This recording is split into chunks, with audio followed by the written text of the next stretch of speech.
Um, so you talk also openly about money. We touched on this earlier, but that was something that I always people in the old days used to get very angry about the topic of money. Basically, the narrative online was for me personally, I'm being supported by men. Daddy bought her a house. She sits around and eats bonbons all day. Doesn't Meanwhile, like build what you know what I was doing. Mhm. And that I think of all of the criticisms that I personally received, that really just that made me so mad because I was like, I bought this fucking house. My ex-husband, I put him through school while buying Mhm. the house and Mhm. decorating the house and taking care of the kids. And so that kind of reaction, it really got under my skin. But you also couldn't really talk about money because it's taboo. But you Mhm. don't seem to feel that at all. I saw your most recent Instagram and I was like, girl, that's amazing. Well, like, I mean, I don't know.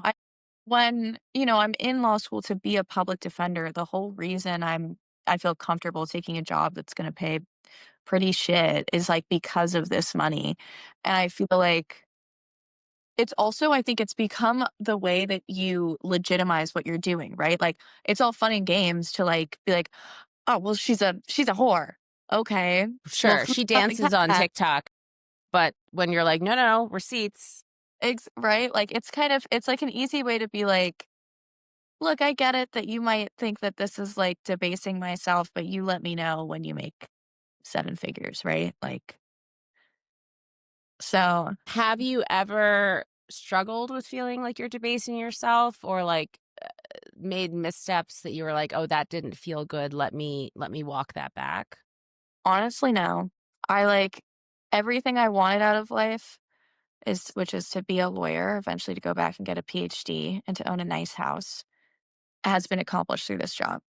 Like, those are all givens now, which is pretty cool, and I don't think that I would choose to, like, trade not posting TikToks that are fun for, like, struggling with, like, student debt. That seems like a pretty absurd choice to gain, I don't know, some kinda extra sense that people, even though I still would have giant boobs, would take me more seriously. Come Mhm, on. The moment you walk mhm. in, they're already putting thoughts on you, so what does That's it matter? right. When I grow up, I would like to be Emily Cocea. I'm serious. So where do you think where is this headed? Well, there's definitely, like, a bit of an oversaturation of the market occurring. This is true. Oh, are you Um, saying I can't, start a fanfic account? Did I I mean, miss the boat? you absolutely could, you absolutely could. I think it's just, like, there's because, like, so much of the content that people see nowadays is coming from women who have some form of subscription account, Mhm. it is, I think, generating, like, more backlash because it's, like, every single influencer has some, like, subscription content or whatever. Um, so I think there's, like I mean, we're also entering, like, a cultural shift towards, like, purity culture again. Yeah, yep. But the thing is, like, it doesn't matter how conservative our culture has been ever. People have always wanted to fuck beautiful women. So I don't really see this, like, dissolving into scarcity, right? No, I mean, I guess that's my concern with, like, the AI stuff, but like you said, it is inherently and fundamentally not the same. But, porn and porn adjacent worlds have always been at the forefront of, like, every technological advance, right? Yeah. Because people are gonna do it.